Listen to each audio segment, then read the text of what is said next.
tous et merci d'être avec nous ici à Paris ou quelque part en streaming. Merci en tout cas d'avoir répondu présent à l'invitation de Randstad pour cette belle matinée, cette belle initiative. Matinée de partage, d'échange, de regards croisés, de mise en perspective avec nos différents experts qui nous font l'honneur, à commencer par Madame la Ministre, d'être avec nous ce matin. Alors, redonner du sens au travail. Alors, si on prend déjà le vocable, le substantif sens, ça peut être sens unique, ça peut être double sens, ça peut être sens giratoire. Et puis si on le prend comme un suffixe, renaissance, reconnaissance. Bref, vous voyez que le sujet est vaste et on va l'aborder avec nos invités. Une matinée à l'initiative de François Moreau, le secrétaire général de Randstad et toutes les équipes. François, que vous accueillez très chaleureusement sous vos applaudissements. François.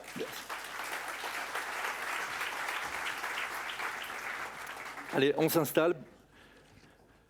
Bonjour à toi François, merci d'être là. Je le disais, une belle initiative autour du travail et de son sens, un sujet on ne peut plus d'actualité. Hein. Oui, d'abord bonjour à toutes et à tous. Au nom du groupe Randstad, ravi de vous accueillir et merci d'être venus aussi nombreux. Alors quand on a réfléchi à se dire finalement le thème de notre matinale de 2024, ça pourrait être quoi? On avait déjà travaillé sur les compétences, on avait travaillé sur le plein emploi et on s'était dit que c'était le moment du travail. Et ça tombe bien parce que vous vous en souvenez, dans une période qui était un petit peu difficile, il y avait eu les assises du travail il y a quasiment un an où à la fois Sophie Thierry, que je salue, et Jean-Dominique Sénard, qui va nous rejoindre un peu plus tard, étaient venus présenter au ministre de l'époque les conclusions d'un travail tout à fait intéressant sur les assises avec 17 recommandations dont on dira un mot tout à l'heure.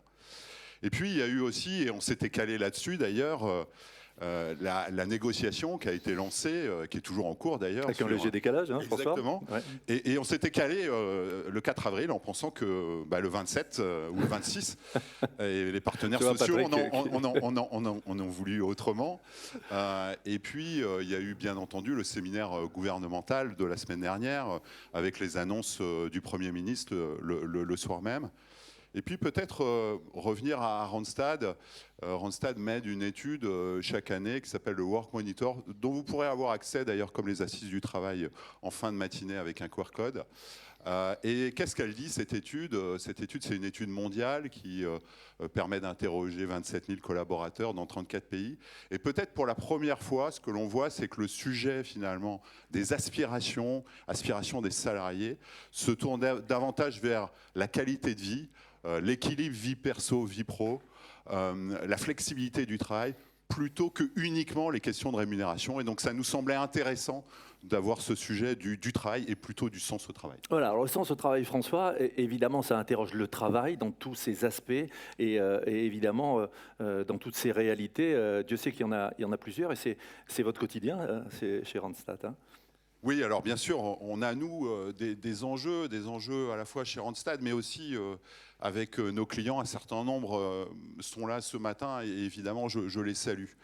Peut-être que le premier enjeu, c'est d'avoir un collectif de travail plus inclusif. C'est vrai qu'on a parlé ces dernières années du plein emploi. On peut se dire qu'on s'en rapproche, même s'il y a encore beaucoup d'efforts à faire. Mais c'est un collectif de travail qui est pas suffisamment inclusif. Parce que quand on regarde ce collectif du travail, il y a trois catégories de personnes qui en sont malheureusement un peu exclues. Je vais commencer évidemment par les jeunes. C'est une population qu'on connaît bien avec le réseau Randstad, puisque beaucoup d'intérimaires ou de jeunes commencent en intérim pour découvrir les métiers. Et donc, malgré tous les efforts, et les efforts notamment ces dernières années en faveur de l'apprentissage, Madame la Ministre, en faveur d'une jeune, une solution, bien sûr, on reste encore avec ce million et demi de NEETs, de personnes, de jeunes qui sont ni en emploi, ni en formation, ni en études. Et donc il faut poursuivre nos efforts et évidemment il faut le poursuivre dans une logique partenariale avec l'ensemble des acteurs, qu'ils soient publics ou privés d'ailleurs. Et je salue, puisque je sais qu'un certain nombre de représentants de France Travail sont là ce matin, la qualité de la coopération qu'on a pu développer avec France Travail. Je voulais aussi, toujours vis-à-vis des jeunes, qui est quand même une préoccupation, notamment dans un pays comme la France, c'est aussi les entreprises s'engagent, initiative qui a été lancée il y a maintenant quelques années par le président de la République, qui vise à rassembler ou à rapprocher deux mondes. Le monde des pouvoirs publics en charge de l'emploi et puis les entreprises. Et c'est vraiment une initiative qui a tout son sens pour Randstad. Alors les jeunes et puis personnes en situation de handicap, Alors, François. Et on parle aussi bien sûr de ces personnes. Là aussi, le gouvernement a lancé en 2018 une initiative, je crois que c'était Muriel Pénicaud, dans la loi Liberté de choisir son avenir professionnel, qui avait permis de créer ce qu'on appelle des joint ventures sociales entre les entreprises adaptées et les entreprises de travail temporaire, ce qu'on appelle les EATT, le terme n'est pas... Et donc nous, on est parti dans l'aventure avec Cliff, et c'est une initiative tout à fait intéressante qui permet de mettre à l'emploi, de remettre à l'emploi des personnes en situation de handicap, que ce soit dans l'intérim, mais aussi dans les emplois pérennes.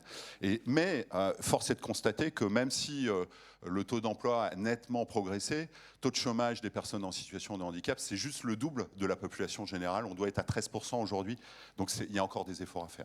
Troisième population, à l'autre bout de la chaîne, les seniors. Bien sûr, les seniors. Je pense qu'il y a une prise de conscience, notamment lors de la réforme des retraites, où on s'est rendu compte que, notamment pour la tranche 60-64 ans, la France était pas sur le peloton, ce qui est dommage, parce qu'on se prime évidemment de compétences. Il y a un certain nombre d'initiatives, de discussions, de négociations, donc je ne vais pas intervenir sur le sujet. On a fait des propositions, nous, dans le secteur de l'intérim. Je salue aussi les représentants de Prisme Emploi, avec notamment un CDI intérimaire senior qui pourrait avoir son intérêt. Donc, monde du travail plus inclusif, et ça te tient à cœur aussi, François, ces évolutions de compétences, ces transitions professionnelles. Oui, alors...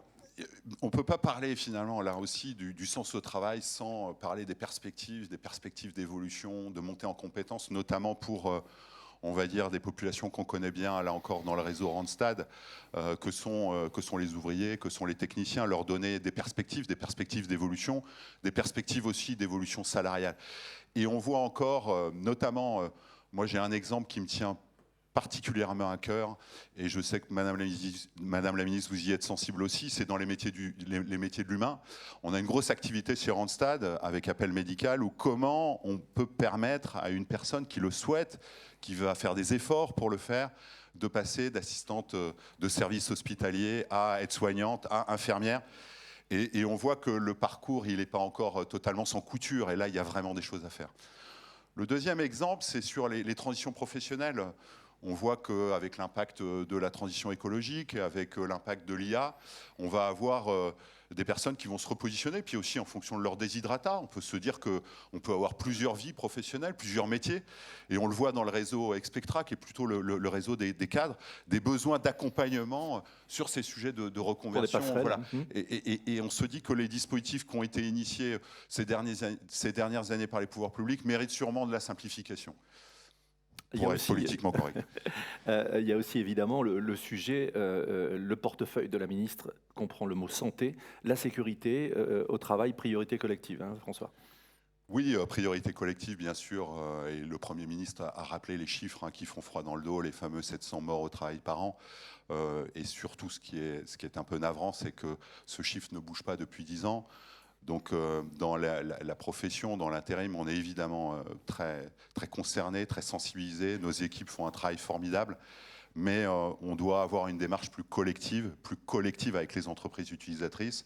Ça passe par évidemment des actions de prévention, ça passe aussi par des actions de réparation, et on souhaite, nous, avoir une meilleure répartition finalement de la responsabilité financière entre les entreprises de travail temporaire et les entreprises utilisatrices. Et évidemment des actions de terrain préventives et pas seulement curatives.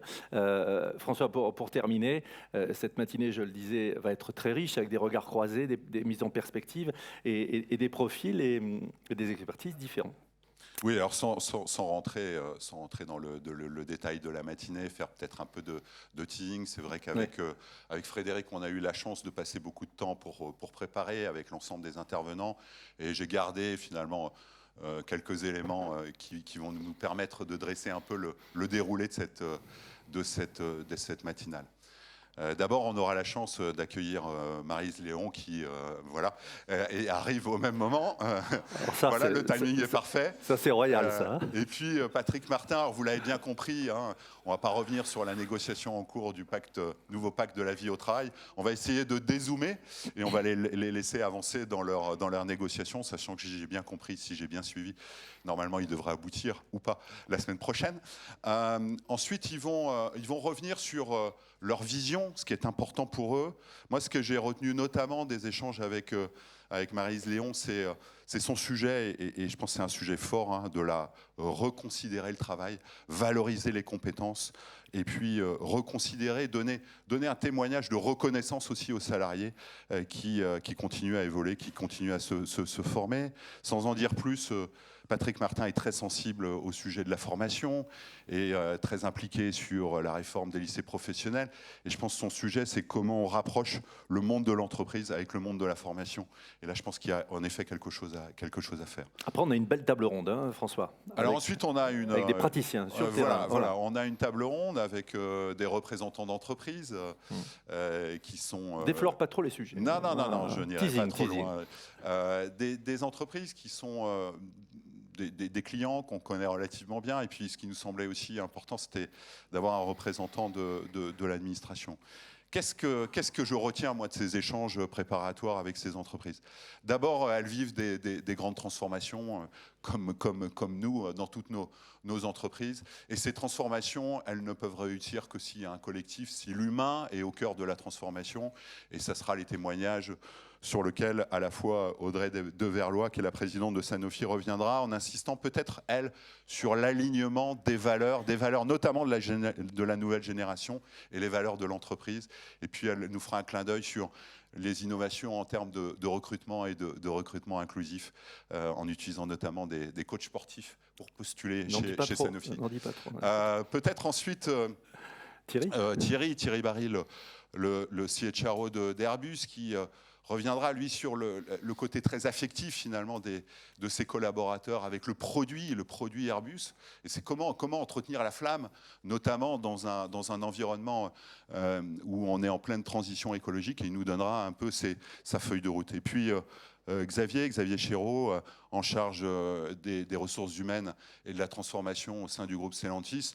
Alors, il est à la tête d'une direction, d'une nouvelle entreprise, d'une entreprise énorme, bien sûr, mais cette entreprise Stellantis, elle a moins de 3 ans. Et son sujet majeur, c'est comment créer un collectif avec des marques iconiques et comment faire en sorte, finalement, qu'il y ait ce sentiment d'appartenance.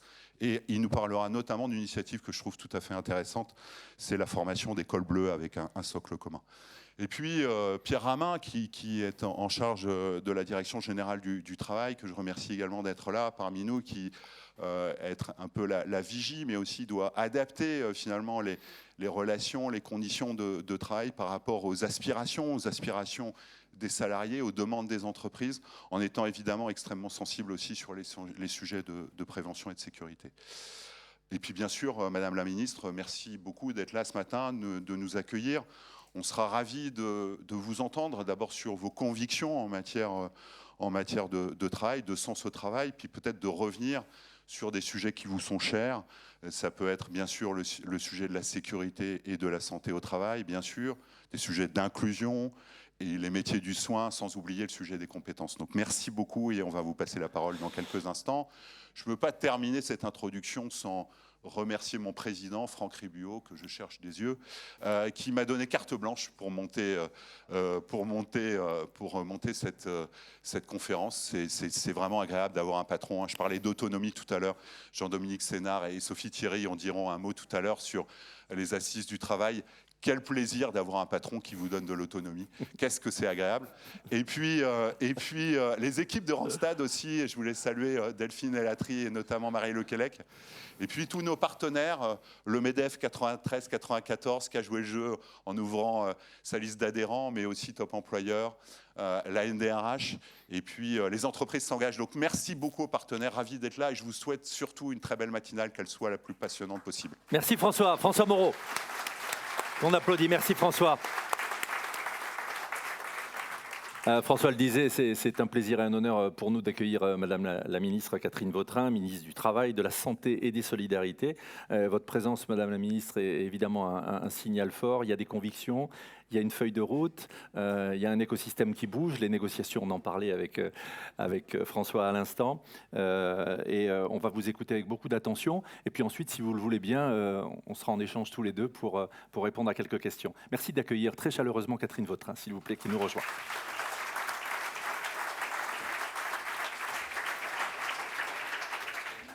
Bien, bonjour à chacune et chacun d'entre vous. Je suis évidemment très heureuse de saluer Franck Rubio et François Moreau. Merci à Randstad pour cette magnifique initiative. Vous imaginez que pour le ministre du Travail, de la Santé, des Solidarités, venir parler travail avec vous est un moment de bonheur. Je voudrais vous saluer toutes et tous. Je voudrais dire à Marie-Zéon le plaisir que j'ai à la retrouver. Il n'y a que 48 heures qu'on ne s'était pas vu.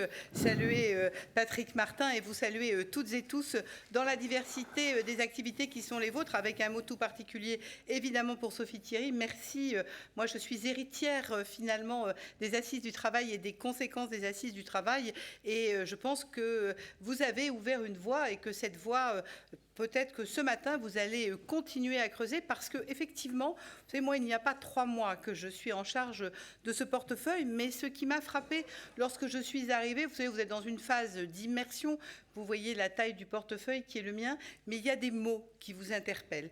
Et parmi l'un des principaux mots qui m'a interpellée quand on parlait de travail, c'est incontestablement replacer la notion de travail au cœur de nos préoccupations. C'est-à-dire que très régulièrement, on parle du travail sous des aspects divers et variés, qu'il s'agisse de rémunération, de sécurité, d'organisation, mais finalement, qu'est-ce qu'aujourd'hui travailler pour nos concitoyens ? Alors, vous avez 3 heures et oui, je ramasserai les copies. Je crois que c'est un peu cette logique qui doit nous rassembler et c'est l'intérêt, à mes yeux en tout cas, de travaux comme ceux que vous menez ce matin les uns avec les autres, parce que effectivement, notre société évolue. Les générations se succèdent et le rapport au travail, lui aussi, peut évoluer et on entend de plus en plus certaines punchlines. Je pense à gagner sa vie sans la perdre. Je pense aux notions d'articulation des temps parce que là aussi, si nous élargissons un peu la copie, nous nous rendons compte très rapidement que la vie a changé, que les modes de vie ont changé et que donc les visions de nos concitoyens ont changé. Et un point extrêmement important à mes yeux, c'est aussi que la démographie de notre pays a changé. Et ça, je crois que c'est l'un des sujets centraux que nous devons regarder les uns avec les autres. Alors, le côté, évidemment, interrogatif, c'est de se dire comment allons-nous assumer qu'en 2030, nous aurons plus de personnes de plus de 65 ans que de jeunes de moins de 15 ans. Et le côté, après, global est de se dire, finalement, comment nous structurons la société française, qui, effectivement, est une société qui va être organisée différemment, avec notamment un nombre de seniors très important, et donc une réflexion qu'on ne peut pas ne pas avoir sur, globalement, notre modèle et comment notre modèle, jusqu'à maintenant, est porté par le travail. Comment tout cela va pouvoir évoluer. Vous le voyez, avant même d'entrer dans des éléments plus construits autour du travail, je voulais partager avec vous ces quelques points parce que pour moi, ce sont des déterminants que nous devons réfléchir parce que c'est un sujet de société et d'évolution du pays et ce type de sujet doit être partagé par l'ensemble de nos concitoyens et quelque part, en nous permettant de réfléchir ensemble, vous nous invitez à construire autour de ces sujets. Alors, évidemment, la ministre du Travail va vous dire que le travail est un levier irremplaçable d'émancipation. Et chacun regarde les sondages, les études. Moi, je pense que dans l'immense majorité des études, on note quand même que la plupart des Français sont heureux au travail. Et je crois que ça aussi, il faut quand même se le rappeler. Le travail, c'est à la fois un facteur d'émancipation, c'est aussi un facteur de création de richesse, c'est aussi un facteur de lien social. Et je pense que ces éléments méritent d'être rappelés régulièrement. Alors, évidemment, sans entreprise, il est plus compliqué d'avoir du travail. D'où ce couple, pour moi, qui est extrêmement important, qui est cette notion entre finalement les salariés et l'entreprise, et bien évidemment la capacité qu'il y a à travailler les uns avec les autres. Et quand je regarde finalement ce qui s'est passé depuis 2017, je me dis 2 millions d'emplois ont été créés. Ces emplois, ils ont été créés par les entreprises et avec des dispositifs qui ont été des dispositifs qui nous ont permis effectivement d'évoluer ensemble, parce que le droit du travail a fait l'objet d'ordonnances dont chacun se souvient, de plans d'investissement dans les compétences, de réforme de la formation professionnelle, de plans pour l'apprentissage, de baisse des charges pour les entreprises, d'accompagnement pendant cette crise Covid qu'on a tous connue, et bien évidemment avec également, ça a été cité tout à l'heure, des créations ou des refontes. Je pense évidemment à ce qui a été fait pour France Travail. Pourquoi je cite ce catalogue rapidement? Tout simplement pour vous dire que le gouvernement est évidemment extrêmement engagé pour être aux côtés évidemment des partenaires sociaux et des entreprises dans un monde qui évolue, pour, avec vous, travailler, anticiper et réfléchir. Ce que je vois aussi dans les études, c'est que les Français veulent travailler mieux. Si je regarde les résultats de la consultation des assises du travail, 54% estiment que l'équilibre entre la vie professionnelle et la vie personnelle peut être amélioré. Et on revient sur cette notion d'articulation des temps. On a aussi vu, et ça je pense que chacun a son témoignage sur le sujet, la crise sanitaire nous a fait trouver des trésors de solutions qui ont fait évidemment évoluer de façon très importante l'organisation. Le distanciel n'aurait pas autant progressé sans cette crise. Alors pour autant, je ne suis pas en train de vous dire que le tout distanciel est une merveille. Je suis juste en train de constater que, incontestablement, cela a fait évoluer. Et je pense que chaque expérience est importante et que de chaque expérience, nous devons évidemment faire des retours et regarder comment nous pouvons évoluer. Je prends un exemple, on parle évidemment à raison beaucoup de l'organisation des JOP actuellement. Eh bien, ce qui a été fait pour la construction des équipements liés au JOP méritera un retour d'expérience, parce que là aussi, il y a eu une mobilisation extrêmement importante, des expérimentations qui ont été faites en droit du travail, qui mériteront d'être évaluées, qui mériteront d'être regardées, y compris d'ailleurs sur un sujet sur lequel je reviendrai tout à l'heure, qui est celui de la sécurité au travail. Donc moi, je pense que chaque élément qui fait évoluer nécessite de regarder, nécessite d'être évalué. C'est comme ça que les politiques publiques peuvent progresser. Le bien-être au travail est évidemment une préoccupation majeure des entreprises comme des salariés. Je prends toujours la même étude qui était la consultation des assises du travail. 74% des répondants estimaient que le travail comportait des risques psychologiques, depuis le trouble du sommeil jusqu'au burn-out, et seulement 30% de risques physiques. Donc ça, c'est quand même un élément extrêmement important. 74% risques psychologiques, 30% risque physique. Et je pense que c'est un élément qui doit nous interpeller. Je reviens à cette notion de 2 morts par jour au travail. On voit bien que l'appréhension des risques physiques reste quelque chose que nous devons travailler ensemble. Les reconnaissances de maladies professionnelles relevant des maladies psychiques ont fortement augmenté ces dernières années, et les nouvelles organisations du travail peuvent être porteuses de certains risques si elles sont mal accompagnées, et notoirement, je pense à tous les sujets psychologiques liés peut-être notamment à des sujets de solitude pour des gens qui sont très longtemps en distanciel. Une enquête de l'APEC soulignait la quête de sens et d'utilité. Un quart des travailleurs, notamment chez les CSP+, et chez les jeunes, montrait que, en fait, certains CSP+, et certains jeunes ont quitté un travail parce qu'ils ne se sentaient pas suffisamment utiles. Et un tiers d'entre eux envisageaient de le faire. Donc on est bien sûr du CSP+, mais on est aussi chez les jeunes. Et ce sont des chiffres qui, évidemment, nous interpellent. Alors, cette demande de bien-être au travail, évidemment, il faut que nous y réfléchissions pour y répondre collectivement. Enjeu d'attractivité, de fidélisation, de productivité des salariés. Là aussi, regardons les dernières enquêtes sur la productivité. Elles nous interpellent. Notre pays perd en productivité. Je pense que c'est un point sur lequel nous devons évidemment travailler. Nous avons également un enjeu majeur et tout à l'heure, vous citiez, monsieur le secrétaire général, l'étendue du portefeuille qui est le mien. Et effectivement, dans ce portefeuille, j'ai une lecture toute particulière d'un certain nombre de métiers en tension, et je parle notamment des métiers de l'humain. Ces métiers de l'humain ne sont absolument pas télétravaillables. Ce sont des métiers qui génèrent, bien évidemment, des sujétions extrêmement importantes. C'est un métier dans lequel on parle encore de garde, c'est un métier dans lequel on parle d'astreinte, c'est un métier dans lequel, pour beaucoup, on est sur des logiques de temps extrêmement importantes, et en plus, sur des approches humaines très lourdes. Quand on est au quotidien avec la vie et la mort, il est évident que les conséquences pour les personnels sont des sujets tout à fait particuliers. Alors, je vous parlais évidemment il y a un instant du vieillissement de la population, de l'allongement de la durée de vie au travail et de l'emploi des seniors. Pour moi, c'est un défi absolument majeur. Et je le dis très régulièrement, puisque venant d'arriver, je dis toujours finalement, cette réforme des retraites dont on a tant parlé était un élément, mais quand je regarde aujourd'hui le taux d'emploi des 60-64, il est de 33%. C'est dire si nous mesurons le chemin qui reste à parcourir et qui nécessite un accompagnement, qui nécessite une évolution des pratiques dans bon nombre d'entreprises.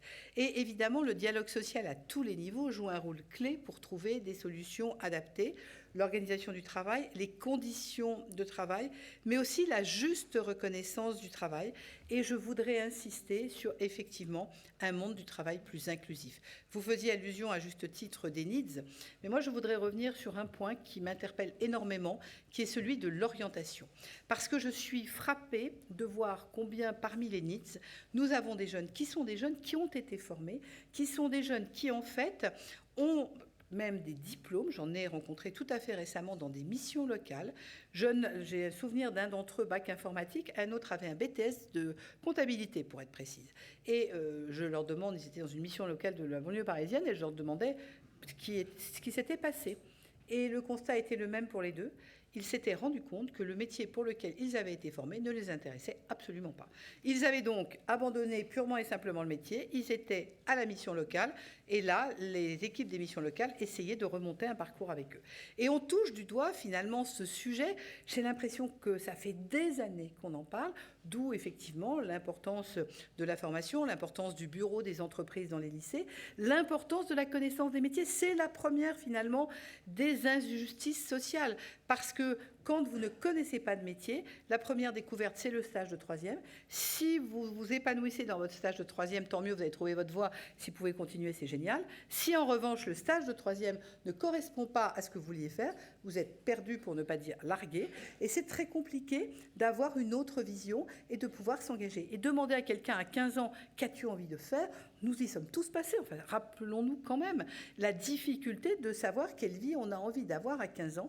Et je pense que nous avons collectivement une énorme responsabilité. Moi, je voudrais remercier les entreprises qui s'engagent, parce qu'effectivement, c'est compliqué. La législation est contraignante. On ne peut pas leur faire grand-chose, mais en même temps, accueillir des jeunes, leur faire découvrir le monde de l'entreprise, c'est leur offrir le monde des possibles. Et je crois que c'est là-dessus vraiment que nous devons commencer par la base, parce que c'est cette base qui, quelque part, permet, étape après étape, quand on construit une maison, on commence rarement par le toit. Eh bien, je crois que pour les jeunes, c'est pareil. Commençons par les fondations. Pour les aider, finalement, ils partent d'une autoroute, ils finissent sur un chemin, espérons qu'il ne soit pas vicinal.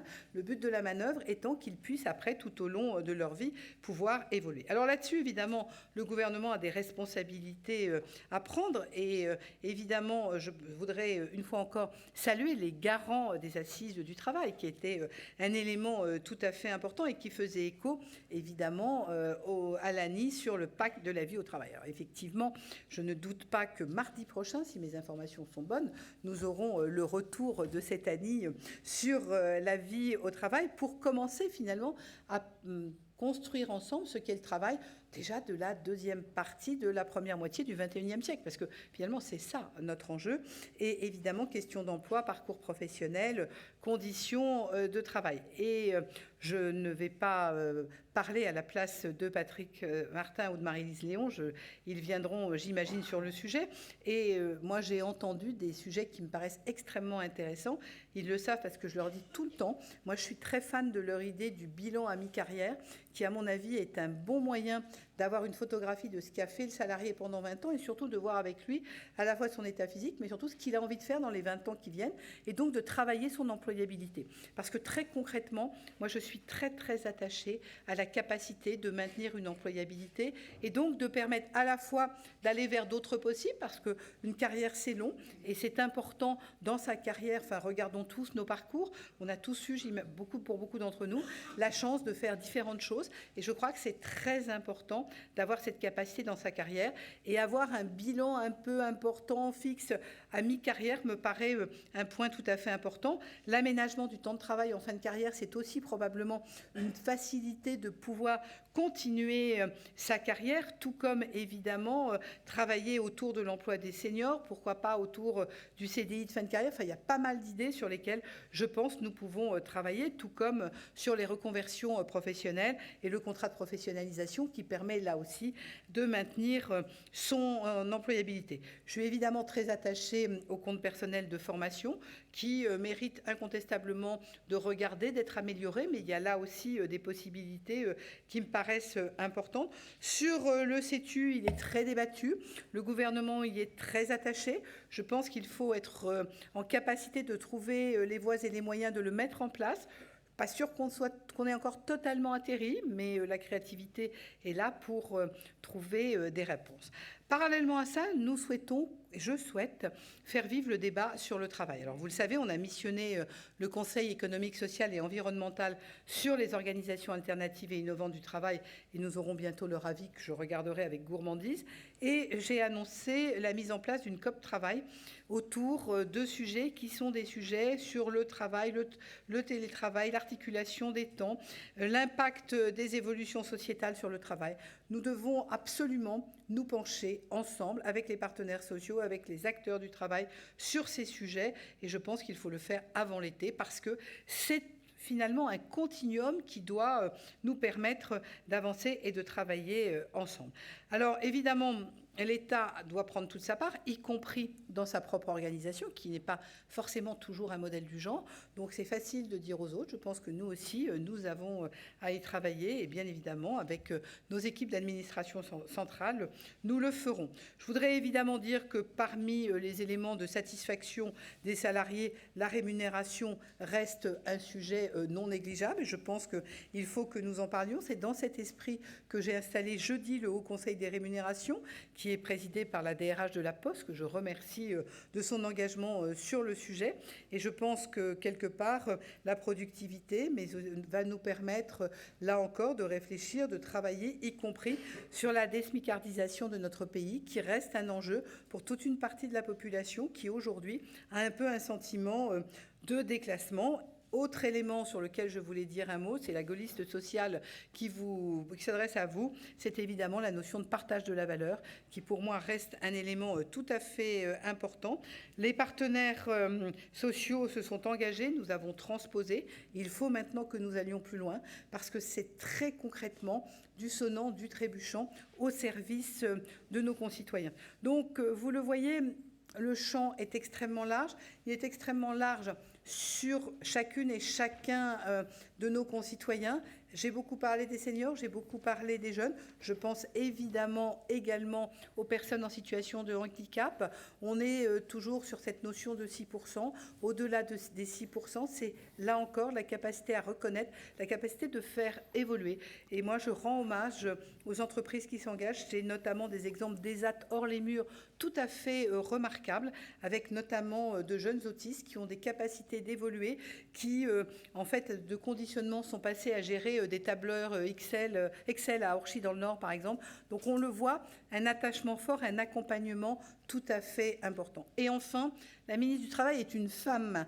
Mesdames et messieurs, la place des femmes dans nos entreprises n'est pas encore totalement gagnée.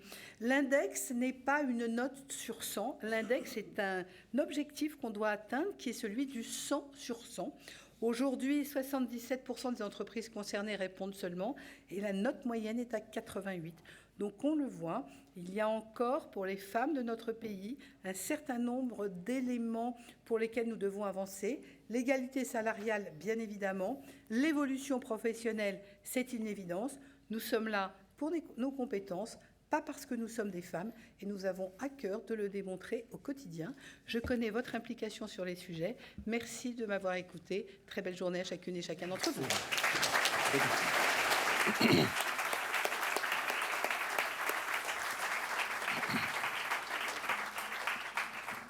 Merci à vous, Catherine Vautrin, pour votre intervention. Quelques questions pour compléter vos propos, si vous voulez vous désaltérer. Voilà. On sait bien accueillir ici chez Randstad, chez Châteauforme. Nombreux sujets, nombreux enjeux, évidemment. Santé, sécurité au travail, on le disait, la France est plutôt au bas du classement. On parlait de ces 700 morts par an.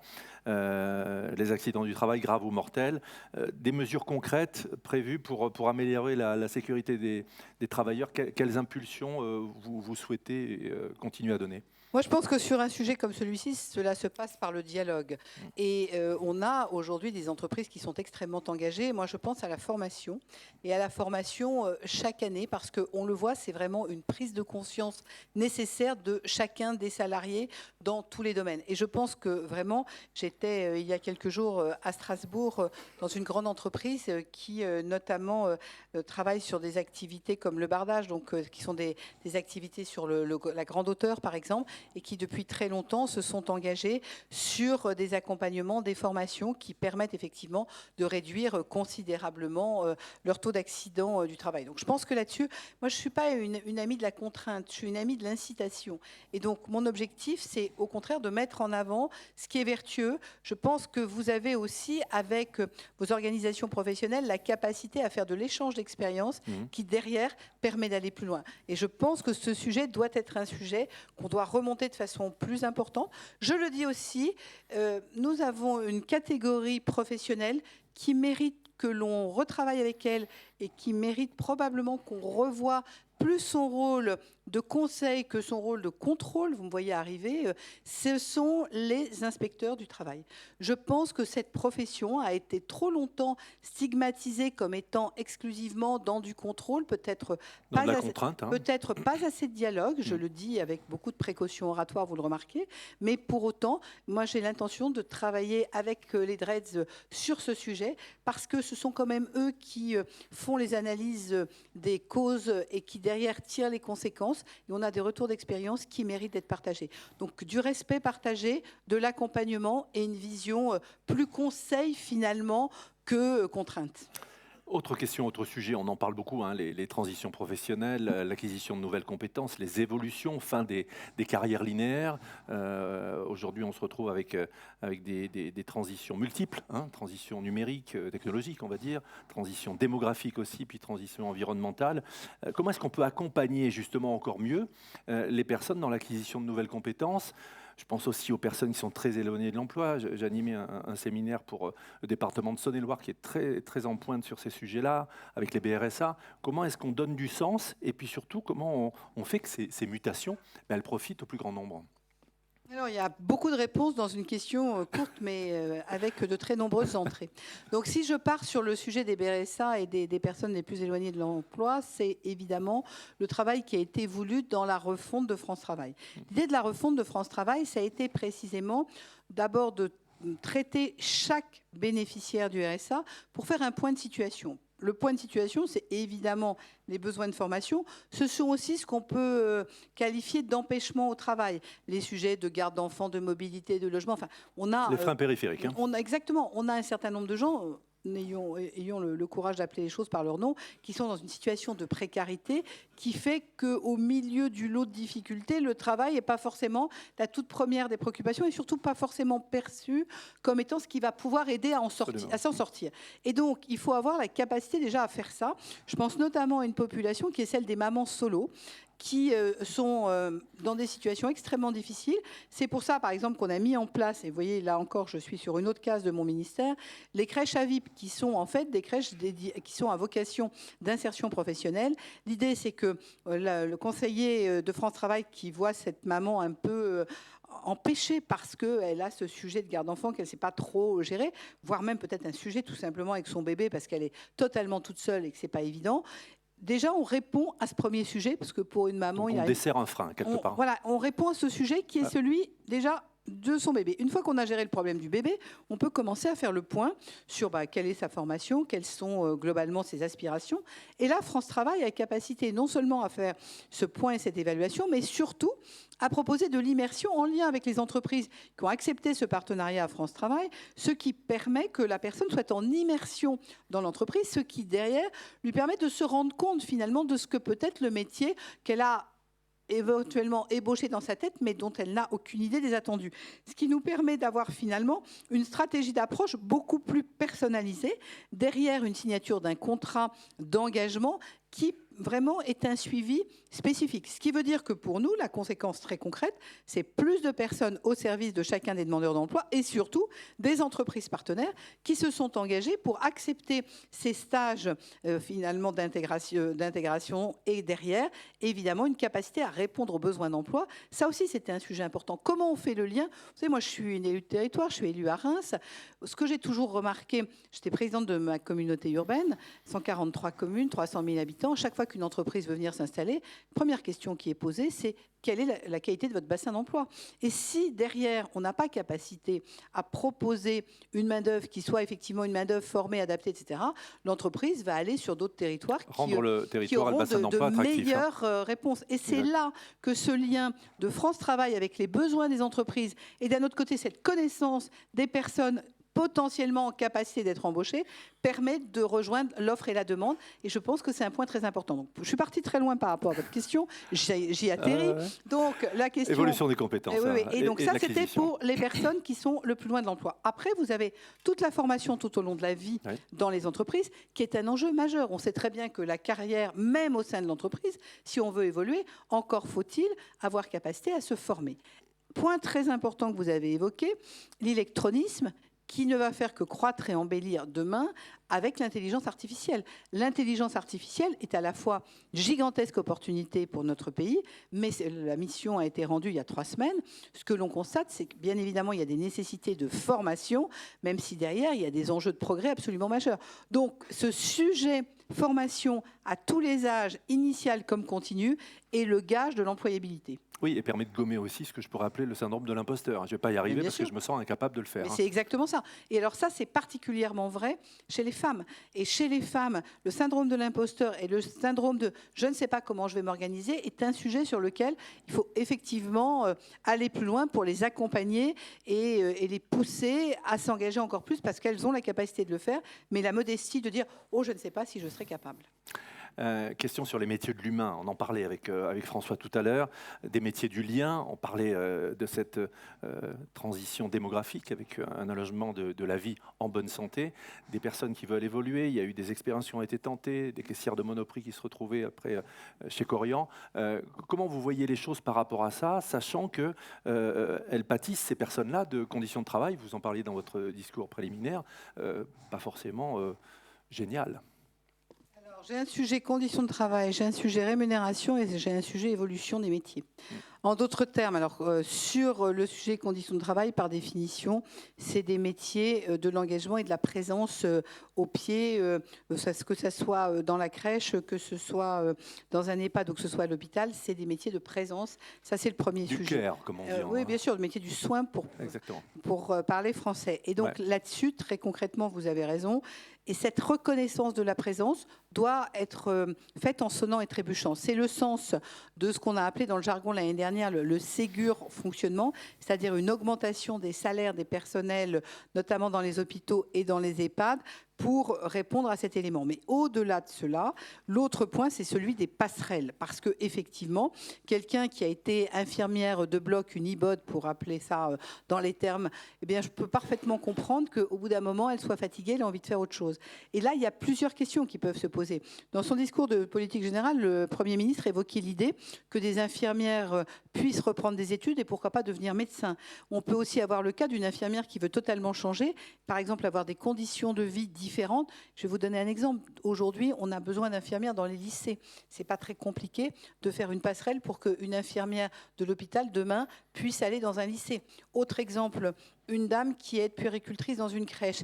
Elle a 58 ans, elle est perclue d'arthrose, elle est un peu en surpoids. Je vous laisse imaginer comment elle peut se lever, se baisser X fois par jour pour s'occuper des tout-petits. Est-ce que cette dame, on ne doit pas l'emmener pour être demain l'assistante du médecin libéral qui a besoin de quelqu'un pour accueillir, de prendre les constantes? C'est ces sujets-là, c'est ces évolutions de carrière qu'il faut qu'on soit capable de mettre en place parce que ça donne de la perspective et parce que ça permet là aussi d'évoluer. Et puis surtout, ça répond aux besoins qui sont les nôtres. Parce que je rappelle juste qu'aujourd'hui, j'ai dans tous les domaines, que ce soit dans les EHPAD, dans les crèches, dans les hôpitaux, j'ai partout des postes qui ne sont pas pourvus, des lits qui ne sont pas ouverts parce que nous n'avons pas suffisamment de personnel. C'est donc un enjeu d'attractivité de ces métiers absolument majeur. Redonner envie, redonner du sens au travail et redonner des perspectives, vous le disiez, Madame la Ministre. En conclusion, moi je vous poserais bien une question sur cette attractivité du travail. Vous le disiez tout à l'heure, ça m'a bien plu, vous aussi ça vous a interpellé, j'en suis sûr. On s'accomplit dans son travail, on se révèle dans son travail et ça n'est pas forcément la fameuse formule, surtout bon courage. Donc comment est-ce qu'on rend attractif, j'allais dire même comment on redonne un côté sexy au travail, alors que déjà vous avez des liens qui sont distendus avec le travail, ils ne sont plus les mêmes. Pascal Lagesse, que je salue, est ici. On n'est plus dans une relation sur la durée, mais on fait une mission. On est dans une relation transactionnelle, donc le lien se distend. On voit qu'on est passé d'un mode de sélection à un mode de séduction. Il faut les attirer, les jeunes. Votre regard par rapport à ça? Alors vous avez raison, je pense que, mais c'est aussi lié à une situation qui est que moi je suis issue d'une génération où on était au début, il y en a un certain nombre ici, on commençait à avoir le début du chômage de masse. Et donc la difficulté, c'est que quand un poste arrivait à l'horizon, les gens le prenaient en disant ouf, j'ai un boulot, ce qui a quand même été pour des générations une vraie difficulté. Quand on avait un taux de chômage à 2 chiffres, il faut se souvenir quand même, et quand on a vécu la désindustrialisation dans certains territoires, c'était quand même la désespérance. Enfin, je pense, et c'est le début de la réponse à une de vos questions. La désespérance parce que je n'ai pas de capacité à trouver un boulot. Donc c'est une remise en cause personnelle sur ce que l'on est, sur ce que l'on croit. Je doute. Et donc, bien sûr, et c'est le doute. Donc déjà, le premier sujet, c'est que c'est effectivement une capacité à s'accomplir et à s'épanouir. C'est derrière une capacité aussi à s'émanciper parce qu'il y a un revenu qui permet d'avoir des choix de vie qui correspondent à la vie dont on peut avoir, celle qu'on s'est imaginée en tout cas, ou qu'on s'imagine, parce que je pense qu'entre les visions qu'on peut avoir à 20 ans et celles qu'on a à 50, les choses ont un peu changé. Et puis, je pense, moi, je suis très, très attachée à la fierté d'appartenance, parce que moi, j'étais avec le Premier ministre il y a quelques jours chez l'un des leaders mondiaux des cosmétiques, et il y avait une dame qui disait, moi, il y a 32 ans que je suis dans cette entreprise à Rambouillet, et je suis fière. Et moi, je dis à tout le monde que je suis dans cette entreprise. C'est Jean-Claude Legrand, j'étais avec lui vendredi. Non, c'était une femme. Oui, c'est chez Jean-Claude Legrand, mais c'était une femme. C'est chez L'Oréal, c'est l'usine L'Oréal de Rambouillet. Et cette dame, elle expliquait la fierté qui était la sienne et le sentiment d'appartenance et cette notion de valeur. Ouais. Et dans les valeurs, dès lors que vous avez dans les valeurs, effectivement, la juste reconnaissance et quelque part la capacité des salariés d'être entendus et de participer aux décisions, je pense que là, on a bouclé la boucle vertueuse. C'est-à-dire que, et c'est pour cela que je dis que je suis toujours très attachée au dialogue social, parce que quand je vois le dialogue social, je n'ai rien à vendre à L'Oréal, je vous rassure, mais quand je vois effectivement dialogue social qui est compris, discuté, échangé, je pense qu'on est vraiment dans des entreprises qui permettent à chacun de s'épanouir. Et enfin, je termine là-dessus, je pense que la solitude est un drame à tous les âges de la vie. L'entreprise, c'est quand même un endroit, regardez le nombre de gens qui rencontrent des amis, leurs conjoints dans l'entreprise, c'est aussi ça, parce que c'est l'humain au cœur d'un ensemble. Et je pense que pour moi, c'est cet élément qui est le plus important. Ouais, ça interroge sur la place du travail dans la vie. Exactement. Ouais. Et je salue Xavier et puis Thierry qui font de choses formidables chez Stellantis et chez Airbus sur ce sens et sur l'impact que je vais avoir dans mon travail. C'était formidable de vous avoir. Merci beaucoup. Merci Catherine Vautrin. Merci infiniment.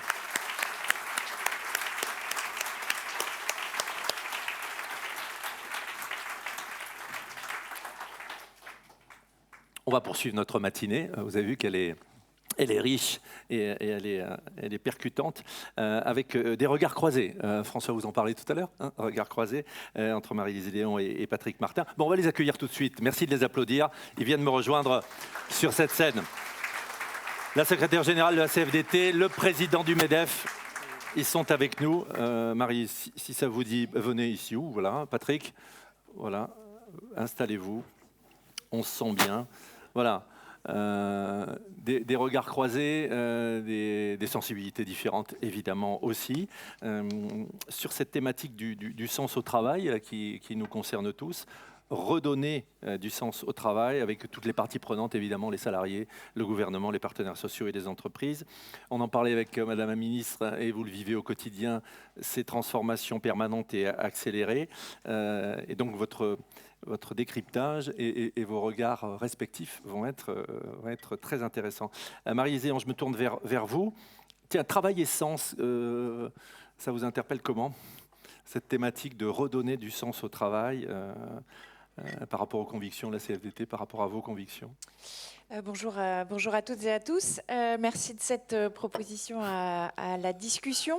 Qu'est-ce que ça évoque pour moi? Je pense que on est à un moment, je ne sais pas si c'est un moment de bascule ou de croisée des chemins, mais en tout cas un moment assez particulier. Vous aviez évoqué l'ensemble des transformations auxquelles l'ensemble de la société doit faire face, et le monde du travail n'en est pas exempté. Donc on a beaucoup de défis à relever, et je pense que, outre les enjeux de transformation écologique, numérique, démographique, on est à un moment particulier parce que on a tous vécu une période assez extraordinaire, et je pense à la crise du Covid, où ça a été un moment de révélation d'un certain nombre d'éléments sur le rapport au travail. Oui. Vous parliez moi, je suis convaincue qu'il n'y a pas de crise du travail, il y a une centralité différente du travail aujourd'hui dans la vie de chacun et de chacune. Sa place dans la vie a bougé, hein, le curseur a la bougé. place, et c'est normal. Je pense que le rapport au temps, à l'espace, le rapport à nos espaces de sociabilité a énormément évolué, et que aujourd'hui il y a un certain nombre d'interrogations qui traversent le monde du travail, donc l'ensemble des travailleurs, que ce soit d'ailleurs au secteur public comme privé, quel que soit l'âge, et que aujourd'hui ça nécessite justement de mettre les enjeux du travail beaucoup plus en lumière et en espace de discussion, parce qu'aujourd'hui, c'est pas tellement la question de l'emploi qui est une préoccupation, c'est la question du travail. Comment, moi je fais aussi pas mal de déplacements, Madame la Ministre évoquait les différentes visites qu'elle a pu, les rencontres qu'elle a pu faire. Moi je fais pas un déplacement sans qu'on me parle des militants ou des salariés qui me disent j'ai un sujet de reconnaissance au travail, j'ai une question de rémunération, de valorisation de mon travail, mais ce qui me pèse le plus, c'est que je n'ai pas les conditions de bien faire mon travail. On va y revenir. Et ça, c'est un... Voilà. Ça, c'est vrai que c'est un sujet. Donc, c'est pas qu'une question de sens, je pense, du travail. C'est aussi quelle est la place du travail dans ma vie, comment je m'y accomplis, est-ce que j'ai les bonnes conditions, je m'y suis engagée, est-ce que j'ai les conditions de rester dans ce travail, et quelles sont les perspectives qui s'offrent à moi. Et est-ce que j'ai un retour, entre guillemets, sur investissement aussi par rapport à tout ça? C'est dit de façon un peu plus... C'est beaucoup plus résumé. Je pense que... J'ai mis des guillemets, mais c'est ça. Voilà, on n'avait pas les guillemets à l'oral. Voilà. Patrick Martin, merci d'être avec nous. Marie-Zéan évoquait ces changements, cette place du travail qui n'est plus forcément au centre de la vie, le Covid. Regard par rapport à ça, ces nouvelles aspirations, équilibre pro-perso. Bonjour à toutes et à tous, bonjour Madame la Ministre. Je vais commencer par apporter un petit correctif à ce qu'a dit ou insinué tout à l'heure François Moreau en disant qu'à la deuxième table, il y aurait des praticiens CQFD. Les intervenants à la première table ronde pourraient ne pas être des praticiens. Audrey, rien contre toi évidemment. Mais non, ce que je veux dire plus sérieusement, c'est que dans mes fonctions, moi, je ne perds jamais de vue que je suis avant toute chose un chef d'entreprise. Je fais des allers-retours entre mon vécu de chef d'entreprise et les perceptions, les convictions que je peux avoir en tant que président du MEDEF. Cela étant posé, je crois qu'en toute chose, il faut qu'on s'applique à objectiver les analyses. Mon propos n'est pas du tout de dénier le sujet principal qui nous réunit aujourd'hui, qui est essentiel et dont je suis parfaitement conscient, celui du sens du travail, celui du bien-être au travail. Pour autant, je crois qu'on doit avoir en tête D'abord, ce qu'a rappelé Marie-Lise tout à l'heure, hein, il faut qu'on intègre toutes ces grandes mutations auxquelles on est confronté. Et j'ai proposé à mes homologues syndicaux que, sous une forme à définir, hein, au moins sous forme d'un diagnostic partagé, on s'interroge parce qu'on a toute légitimité à le faire sur les grands enjeux des transitions environnementales, mais également digitales et singulièrement de l'intelligence artificielle, parce que ça crée très légitimement des interrogations, parfois des angoisses, hein, dans la tête des dirigeants, d'ailleurs autant que des salariés. Il faut qu'on ait ça en tête. Le deuxième point que l'on se doit, me semble-t-il, d'avoir en tête, parce qu'il ne faut pas non plus qu'on sombre dans le pessimisme crasse ou dans l'autoflagellation, c'est que, et la CFDT a été finalement précurseur en quelque sorte hein, dans ses analyses, avec le remarquable rapport que vous aviez fait établir il y a maintenant 6 ans, si je me souviens bien, hein, sur le rapport au travail, qui finalement ouvrait la voie à toutes les réflexions que l'on a. Mais par ailleurs, l'image de l'entreprise n'a jamais été aussi bonne. Voilà, alors, comme dans toute communauté, il y a des moutons noirs, des vilains petits canards, mais enfin, il n'en demeure pas moins que l'image de l'entreprise n'a jamais été aussi bonne auprès de nos concitoyens. Alors, je suis bien conscient que c'est parfois par défaut, par comparaison avec d'autres institutions au sens le plus générique du terme. Enfin, il faut en prendre acte. Et puis, par ailleurs, il y a là aussi une batterie d'études, y compris très récentes. Hein, je pense en particulier à celle qu'a menée l'Institut Montaigne et qui établissent que très majoritairement, quand même, les salariés sont satisfaits dans leur travail. Alors, j'ai commencé par là. Il s'agit en aucun cas de dire qu'il n'y a pas de sujet et que finalement on est réunis pour rien, qu'on va aller boire un café, ça sera bien sympathique. Bon, ça le sera de toute manière. Donc, ce qui interroge, ce sont des indicateurs qui intéressent surtout les jeunes. C'est vrai qu'il y a un turnover chez les jeunes, où il y a même l'expression d'une volonté de changer de poste assez rapidement. 53% des jeunes en emploi. Oui, donc il y a la problématique de l'attractivité et de la rétention. Hein. Ouais, et imagine changer de poste, peut-être même changer d'employeur dans l'année qui suit. Alors ça ne se concrétise généralement pas, mais ça interpelle évidemment les dirigeants d'entreprise, les DRH, les salariés eux-mêmes. Et en regard, on se doit d'apporter des réponses, parce que c'est vrai que le turnover, les coûts générés par le turnover, oui, la désorganisation générée par le turnover, les investissements à perte en définitive qu'on fait en termes d'intégration, en termes de formation, tout ça n'est absolument pas neutre. Moi, ma conviction, c'est d'abord qu'il faut déjà distinguer le public et le privé. Hein. Moi, je n'ai pas à me prononcer sur le public. Je constate que quand même ces phénomènes que l'on évoque sont plus marqués dans le public sous forme d'absentéisme, pas de turnover, mais d'absentéisme, par exemple, que dans le privé. Je crois qu'il faut regarder très attentivement, en particulier le projet que porte le gouvernement sur la réforme des fonctions publiques. Mais s'agissant du privé, parce que je suis un peu plus légitime, j'imagine, j'espère, à m'exprimer sur le privé, moi, ma conviction, c'est qu'on a surtout des changements comportementaux à opérer en matière managériale. On va y revenir, Patrick Martin. Je voudrais que Maryse Léon réagisse par rapport justement à ces jeunes qui veulent du sens, qui veulent de l'impact, qui veulent s'impliquer, qui veulent qu'on leur donne des perspectives et qui, comme le disait Patrick, ne sont pas forcément attachés à l'entreprise sur la durée. Réaction par rapport à ça? Moi, je n'en suis pas convaincue, en fait. Alors, il y a des études qui peuvent aller dans ce sens, mais alors, moi, je suis pas... Je pense que c'est partagé par toutes les générations. Au moment 2024, après ce qu'on a traversé depuis 5 ans, de se dire la question du travail et pourquoi je me lève le matin. Et il y a des expressions fortes comme ça qu'on entend quand on va dans les entreprises, où il y a des salariés qui m'ont dit récemment... si finalement on ne vient plus que pour la paye, ça ne nous intéresse pas. Donc on a envie de pouvoir créer du lien, parler avec ses collègues, se sentir utile, etc. Donc, et je pense que... alors, il y a certainement une différence d'appréciation en fonction de son âge, parce qu'on se projette différemment et qu'on se projette sur un temps qui est différent en fonction de qu'on a 20, 25, 30 ou 50 ans. On sait que le temps au travail ne va pas être le même, enfin, en tout cas la durée de travail, surtout depuis la réforme de l'année dernière. On a 2 ans de plus. Mais c'est un sujet qui était aussi beaucoup évoqué dans les mobilisations retraite, de dire comment je vais pouvoir travailler 2 ans de plus. Et je pense que tous les salariés aujourd'hui, enfin le rapport au travail et la question du sens, elle se pose pour beaucoup de monde et pas uniquement pour les nouvelles générations. Ce qui rejoint un élément qu'on avait, on a mené aussi nous une étude avec la Fondation Jean Jaurès au mois de septembre. On avait besoin de se donner du courage et un peu d'espoir. On a fait une enquête sur la société idéale.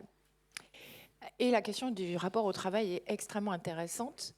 Et dans une société idéale, le rapport au travail, le travail a toujours une place importante. Elle est plus centrale. La question, elle est moins centrale, mais voilà, est-ce que c'est un problème? Moi, j'en suis pas forcément convaincue. Enfin, c'est une donnée avec laquelle il faut composer aujourd'hui en 2024 et pas essayer de se raccrocher à des vieux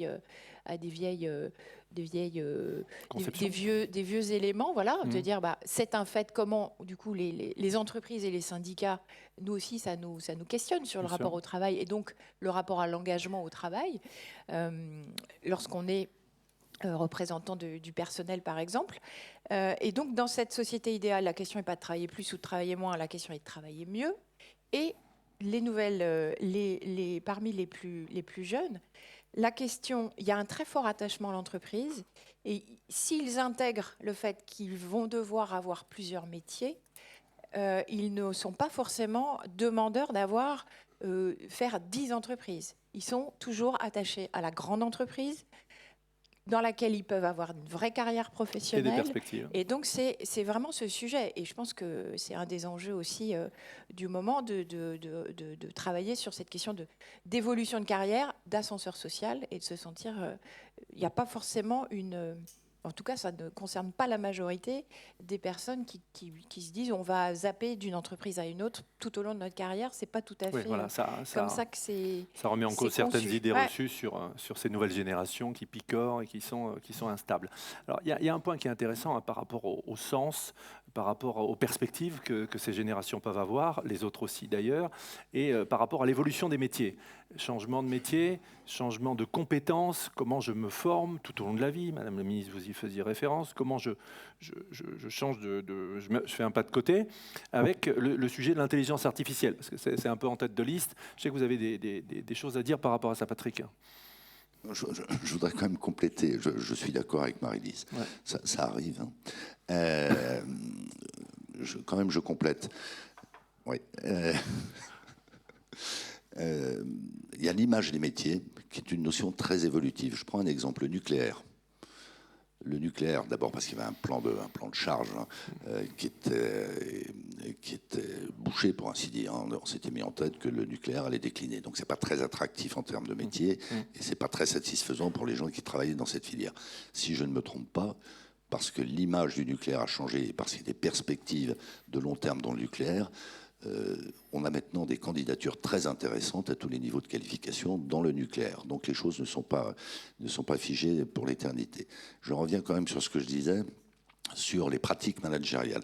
Bon, il y a une chose qui me frappe beaucoup, c'est que, alors même qu'en moyenne, les régimes sociaux et souvent les rémunérations sont moindres dans les petites entreprises, ces phénomènes de sens du travail, ces phénomènes de turnover, peu importe effectivement l'âge des salariés, sont beaucoup moins marqués que dans un certain nombre de grandes entreprises. Là non plus, je ne fais pas de généralité.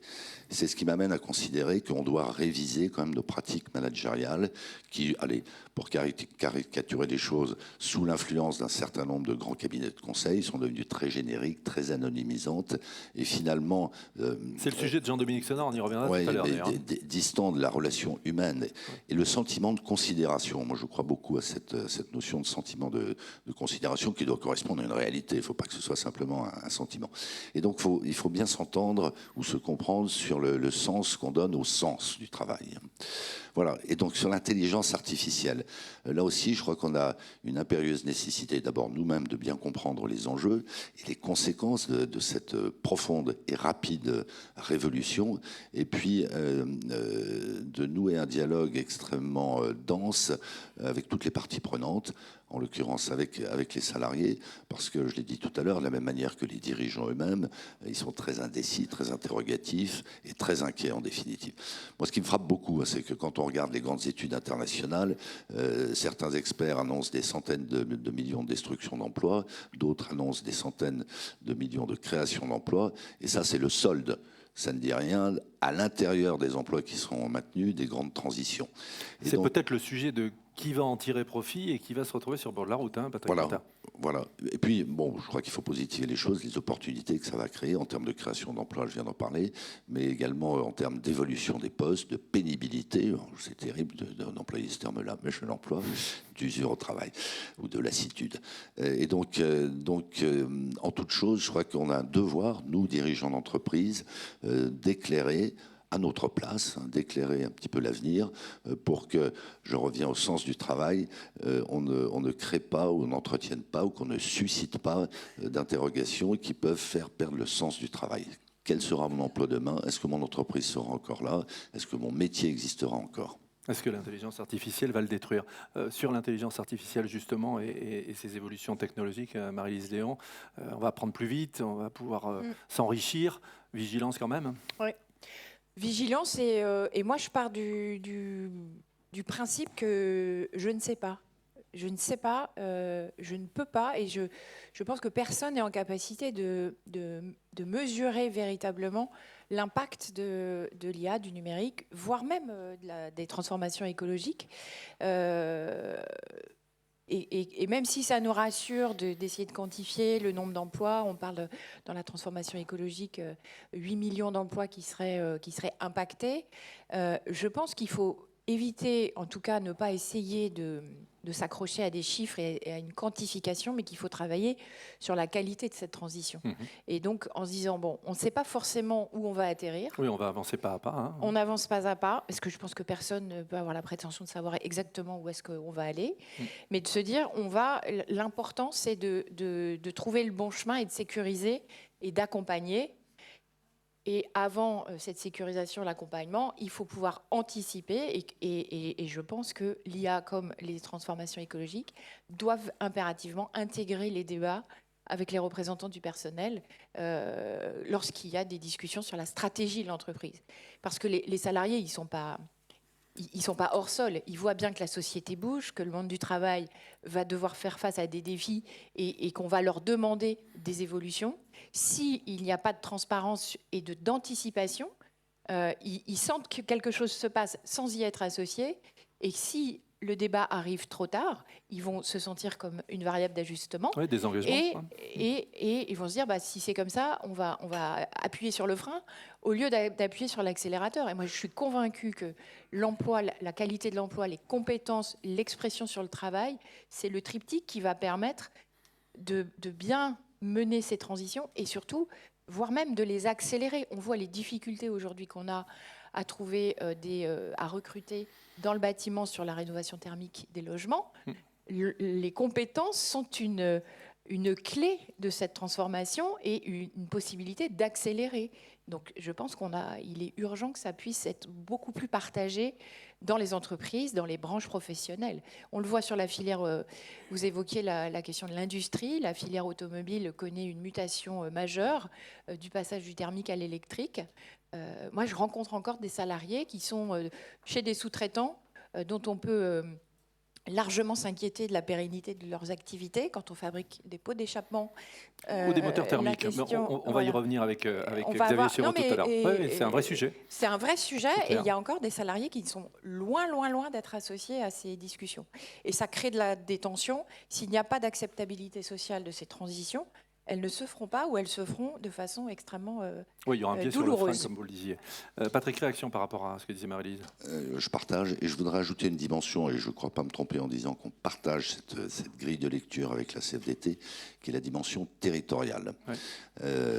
Marie-Lise évoquait des sous-traitants automobiles. Moi, j'ai le souvenir précis d'un déplacement chez un fondeur au sud de la Saône-et-Loire, 250 emplois dans une localité de 2500 habitants, à 35 km de la plus proche mégalopole. Vous allez voir la mégalopole Mâcon, que j'aime beaucoup par ailleurs. Ces gens travaillent 100% pour l'automobile et le moteur thermique. Qu'est-ce que je vais devenir? Alors, quel est le sens de leur travail et quel est l'avenir de leur emploi? Et donc, je pense qu'il faut qu'on croise tous ces critères, toutes ces grilles de lecture et qu'on prenne en compte cette dimension territoriale, parce que les problématiques ne sont évidemment pas les mêmes à Dunkerque aujourd'hui, où finalement il y a des difficultés de recrutement, de logement, de transport, avec et tant mieux, toutes ces perspectives de création d'emplois, et ce qu'on peut rencontrer dans la vallée de l'Arve, et on parle de l'automobile en l'occurrence, oui. dans le décolletage, où il y a beaucoup d'acteurs, des entreprises remarquables, je me permets de le dire, y compris sur le plan social, mais sur le plan environnemental, sur le plan technologique, sur le plan de la gestion, et 12 000 salariés, dont une bonne part peuvent à bon droit se dire quel est l'avenir de mon job et donc quel est le sens de mon engagement dans l'entreprise. On peut comprendre, c'est même parfaitement légitime, qu'ils aient la tête ailleurs en se disant je travaille pour ceux qui sont les plus sensibles aux problématiques environnementales. Je travaille pour un produit, le moteur thermique, dont j'ai fini par me convaincre qu'il était nuisible à l'environnement et à l'humanité. Oui, donc il y a la question de fierté de mon travail. Et en plus, je sais que mon emploi est menacé. C'est évidemment extrêmement perturbant. Anxiogène, on est d'accord. Anxiogène. Marie-Lise et Patrick, qu'est-ce qu'on fait par rapport à ça? Il faut flécher, il faut donner des perspectives, y compris pour les travailleurs de deuxième ligne, qui ne savent pas trop ce qu'ils vont devenir. Quand on parle de sens au travail, comment on y va? On commence à discuter. Je sais qu'il y a des espaces de discussion, justement, que vous promouvez. Moi, j'ai pas de solution miracle. Je propose un petit cocktail. Il y a des convictions. Hein. Voilà. Voilà. Oui. Voilà. Non, mais c'est un sujet passionnant et sur lequel il faut absolument pouvoir trouver des propositions et des réponses. Ça, c'est une attente extrêmement forte. Alors, moi, redonner du sens au travail, reconsidérer le travail, je pense qu'il y a le sujet central, qui est quand même le sujet numéro 1 aussi aujourd'hui, qui est la question du partage de la valeur. Donc, c'est aussi une question de qualité de dialogue social. Je sais qu'on ne partage que la valeur qui est créée, mais lorsqu'elle est créée, comment elle est justement répartie, c'est un enjeu extrêmement fort. Outre cette question du partage de la valeur, il y a les suites de l'accord de l'année dernière et de la loi, avec un défi pour les branches professionnelles de mettre à jour les classifications, ce qui permet du coup d'avoir pour tous les salariés des perspectives d'évolution. Il y a encore des branches qui n'y ont pas touché depuis de nombreuses années et je pense que ça ne contribue pas à donner des perspectives positives puisqu'on parlait de l'ascenseur social, quelqu'un qui rentre à un des premiers coefficients dans une branche, lorsque les perspectives d'évolution, y compris salariales, sont de quelques centimes, ou alors sur des métiers qui n'ont plus rien à voir avec ce qu'il existe en 2024, c'est extrêmement compliqué. Le deuxième axe, je rejoins ce qui a été précédemment dit, c'est transformer les relations au travail, c'est travailler sur le management. On est aujourd'hui dans des transformations d'organisation qui font que le management par le contrôle n'a plus, pour le coup, de mon point de vue, aucun sens. Oui, le command and control, comme on disait. Vertical. Et ça, c'est le fruit aussi des enseignements du Covid. Et je pense que les managers ici dans la salle qui essayent de manager par le contrôle en distanciel, je leur souhaite bon courage s'ils ont essayé. En tout cas, je pense qu'ils en sont revenus. Donc ça, c'est un vrai sujet culturel sur lequel il faut pouvoir aussi travailler. Le troisième sujet, c'est la question de l'expression, permettre l'expression au travail. Oui, donc ça veut dire être entendu et reconnu, hein, c'est ça un peu. Être entendu, pouvoir s'exprimer dans un nouveau cadre. Nous, on est très attachés à pouvoir ouvrir ce qu'on appelle des espaces d'expression sur le travail. On voit qu'il y a des métiers où ça existe encore. Par exemple des métiers du soin. Des temps de ce qu'on appelle passation de consignes, où on part, il y a un petit bilan qui est fait sur, dans les... Du partage, en fait. Hein. Du partage sur, voilà ce que j'ai fait, voilà comment, dans le service, les choses se sont organisées, je te transmets les consignes pour bien prendre le relais. C'est vraiment un attachement aux soins Puis ça entretient du le collectif, travail, hein. du vrai... Voilà, donc il y a beaucoup d'organisations dont certains modes ont... eu pour slogan d'ailleurs la chasse au temps mort. Hein. Mais tous ces temps morts, c'était des temps de possibilité de discussion sur la machine le à travail. café. Hein. Alors, il y a la machine à café. Bon, je pense qu'il faut là faire preuve de créativité et se dire, et Qu'est-ce que ça se c'est fait pas l'idée forcément avec les organisations syndicales, mais redonner des temps de respiration et d'expression sur le travail pour permettre à des salariés de parler de ce qu'ils vivent, des difficultés auxquelles ils sont confrontés et des satisfactions qui tirent en disant j'ai eu telle panne sur telle machine, bah, je m'en suis Puis sorti. ça évite accessoirement que les sujets remontent en CSE après. Hein. Donc Ça on peut, on peut- alors parce qu'ils sont largement déjà, les ordres du jour sont déjà largement garnis. Et puis, le dernier sujet qui ne sera une surprise pour personne, en tout cas ceux qui ont suivi les positions de la CFDT depuis de nombreuses années, c'est la question de mettre au cœur la question de l'organisation du travail, au cœur des discussions et des négociations. Parce que je pense qu'on a commencé enfin, nous, le bilan qu'on tire de la mise en place du télétravail, c'est que les situations où ça s'est le mieux passé, c'est là où il y a eu des négociations. Et négocier sur le télétravail, c'est déjà commencer à négocier sur l'organisation du travail et la façon dont on peut penser les choses un peu différemment et que ce n'est pas forcément figé dans le temps. Oui. Ça peut être tout à fait revu Évolutif. au bout de quelques années. Patrick, tes réponses par rapport déjà à ces espaces de discussion et par rapport à ces sujets qu'on met sur la table et puis le management, commencer à en parler avec Marie-Lise. Alors, je voudrais commencer par redire que moi je suis convaincu que le dialogue social est la clé de beaucoup des sujets qu'on évoque et de bien d'autres encore au niveau interprofessionnel, au niveau des branches et au niveau de l'entreprise. Et que on a démontré dans un passé récent notre capacité à nous accorder, que ce soit au titre d'ANI normatif ou non normatif. Typiquement sur le télétravail, je crois que ce qu'on a mené finalement dans l'urgence, mais très sérieusement, a permis de dédramatiser d'une certaine manière, en tout cas d'éclairer les entreprises. Quand je dis les entreprises, c'est les chefs d'entreprise, mais également les salariés sur les voies et moyens d'une bonne implémentation du télétravail. Je voudrais revenir sur l'accord partage de la valeur. On en parlait avec Madame la Ministre à l'instant. Je pense que c'est une belle avancée aussi. C'est l'affirmation de la part des partenaires sociaux de leur autonomie, de leur capacité évidente à mes yeux à traiter des sujets qui les concernent directement. Un petit coup de griffe au passage. Cette loi a été promulguée le 29 novembre dernier. Il y a 5 décrets d'application qui n'ont toujours pas été pris.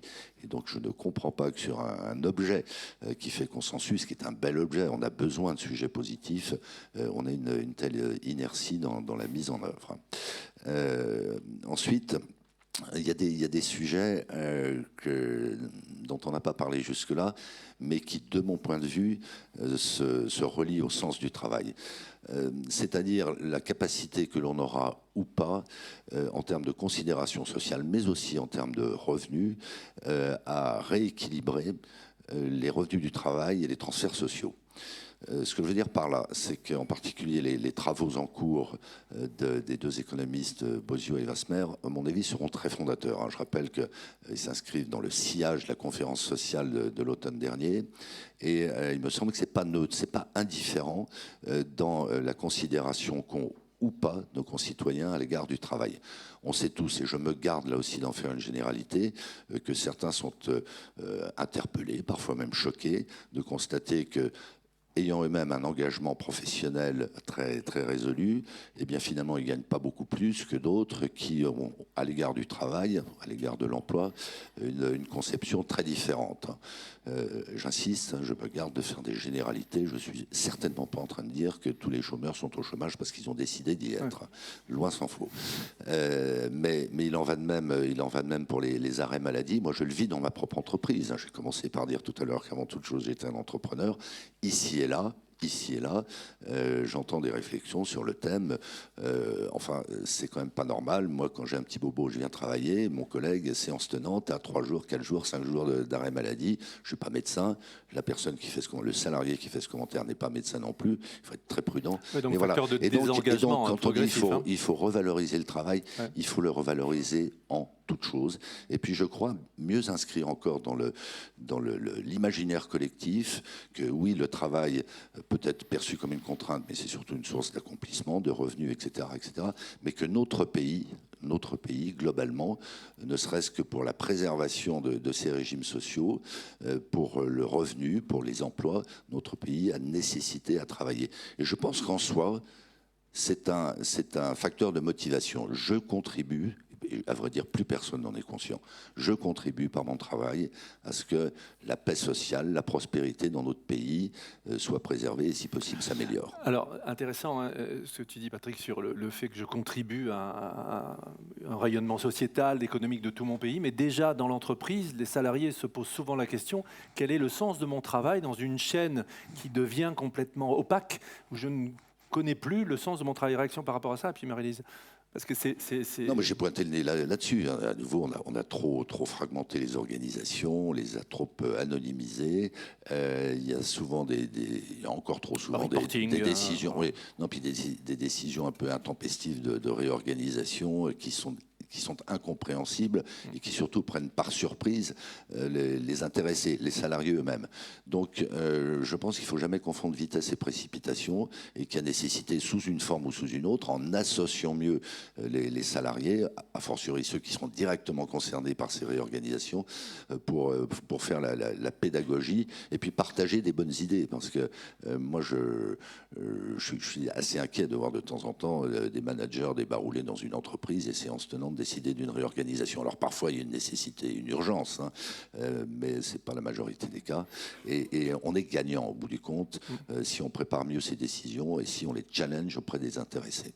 Révolution managériale, vous commencez à en parler, Marie-Lise, avec de l'écoute, avec des feedbacks, management de proximité, hein, qui est compliqué, parce qu'il y a quand même des injonctions paradoxales, il y a ces transformations à gérer. Il y a, pendant les travaux, la vente continue. Comment est-ce que concrètement cette révolution managériale, si on peut l'appeler comme ça, peut entrer dans les faits ? Alors, moi, je pense que l'une des raisons aussi du sens, la perte du sens au travail, c'est le travail invisible. C'est que le sentiment que personne ne sait, y compris mon collègue, ne sait même pas ce que je fais. Et je suis sous les radars et aussi. derrière ce que je fais, il y a à quoi je sers, en fait. C'est ça. Donc, le sens dans toute l'organisation. Et managériale et la capacité d'expression sur le travail. La question, c'est comment on fait en sorte que le travail ne soit plus ni muet, ni invisible. Comment on le remet au cœur de l'entreprise, ce qui permet de donner du sens pour chacun, mais aussi de donner du sens pour le collectif, la communauté de travail et la façon dont elle peut évoluer. Donc je pense qu'il y a un besoin véritablement de mettre en lumière et de parler du travail réel. Et pas, on a évoqué les nouveaux modes d'organisation et la tendance qu'il y a eu depuis aussi quelques années à tout procédurer. Ça, je parlais de reporting, hein, tout ça. C'est du travail prescrit. Ouais. Le travail prescrit, bien souvent, il est très différent du travail réel. Donc, c'est comment on met le projecteur sur le travail réel et comment on permet une expression sur ce travail réel. Autre sujet qui est très important, quand on parle du sens du travail, c'est flécher les reconversions, l'évolution professionnelle, l'évolution des compétences, l'acquisition de nouvelles compétences. Patrick, toi, tu t'intéresses vraiment au début de la chaîne de valeur, hein, avec les sujets de réforme pro, de lycée pro, où c'est un peu passé sous silence, on en parle peu. Le MEDEF, sous ton impulsion, est très, très moteur. Oui, alors selon ma mauvaise habitude, je vais commencer par ne pas répondre à la question. Mais c'est pour ça qu'on t'aime. Voilà, en citant une anecdote qui pourra passer pour une provocation. Sous le contrôle de certains de mes éminents collaborateurs du MEDEF, une de mes premières prises de parole auprès d'eux après mon élection, c'était de leur dire « Je veux que vous soyez tous militants ». Et je sais que ça a suscité quelques réactions surprises, parfois inquiètes, à tort, de collaborateurs qui m'ont dit « Mais non, nous, on est au MEDEF pour travailler, on n'est pas là pour défendre une cause. » Mais j'ai dit « Écoutez, personne n'est obligé de travailler au MEDEF. Et si vous êtes ici sans être convaincu que la cause que vous portez, celle de la défense de l'entreprise et de l'économie, n'est pas une belle cause, je pense qu'en termes de motivation, ça ne doit pas aider. » Voilà, bon, j'ai pas eu de démission fracassante et massive, hein, jusque-là. Mais je reviens à la question. Effectivement, je pense que la pierre angulaire, finalement, de la réussite de notre pays, c'est la formation. Moi, je suis très impressionné par ça. En gros, c'est trouver le sens le plus tôt possible. Non, c'est le sens, y compris en lien avec ce que disait Madame la ministre tout à l'heure, ne pas égarer en termes d'orientation des jeunes plein de talents et plein de bonne volonté dans des formations, puis vers des emplois qui en définitive ne leur conviennent pas. Je suis très frappé par ça. Toutes les études convergent. Les pays les plus efficaces sur le plan social et économique ne sont pas nécessairement terribles, à nouveau pour le président du MEDEF de dire ça, ceux où les prélèvements obligatoires sont les plus faibles. Ce ne sont pas ceux qui sont les mieux dotés en ressources naturelles, ce sont ceux qui ont le meilleur système de formation. Et donc on a un long chemin à parcourir. Et je parlais du très bel objet qu'est l'accord partage de la valeur. On a un autre très bel objet qui normalement doit faire consensus, à part peut-être quelques poches de conservatisme, mais à mon avis très, très petite chez les enseignants, qui est la réforme des lycées professionnels. C'est coupable qu'on ne soit pas intéressé à ça, tous, collectivement, qu'on ne soit pas intéressé à ça plutôt. Ça coche toutes les cases. Bien sûr. Ça coche toutes les cases, sur le plan humain, sur le plan social, sur le plan économique, sur le plan territorial, sur le plan financier. Et donc, c'est un éveil à l'entreprise le plus tôt possible, en fait. Mais bien sûr. Non, et puis l'orientation en amont.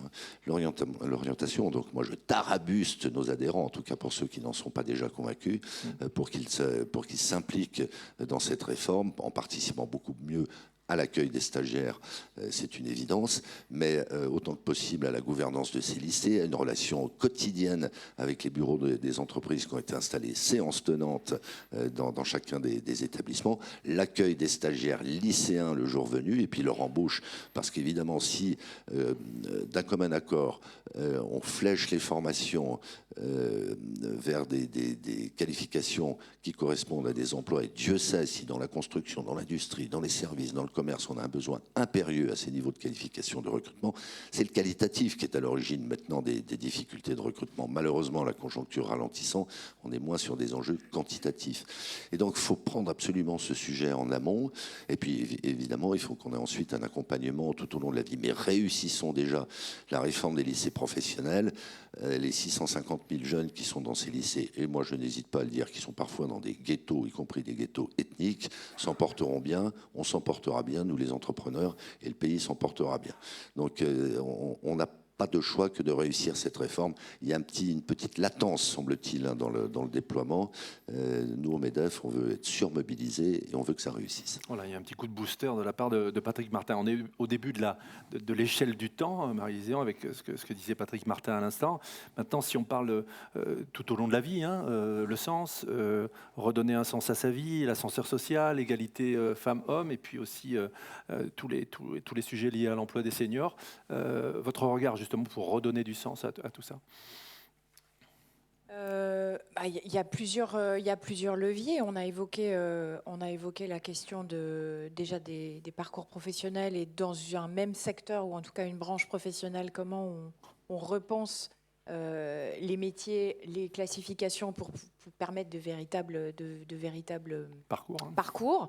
Je pense qu'il y a un travail à faire aussi, grand secteur, donc entre branches, permettre des passerelles et faciliter le passage d'un secteur à l'autre. Et quand on a, notamment dans le cadre de la transition écologique, on se rend compte qu'il va y avoir, il y a des métiers qui vont disparaître ou qui auront besoin de moins d'emplois. Et il faut imaginer, je pense qu'il faut imaginer des formations professionnelles d'ajustement qui permettent de passer d'un métier à un autre. Ce qui veut dire que j'aurais dû commencer par ça. On a un enjeu majeur culturel à véritablement mettre au cœur des politiques RH la question des compétences.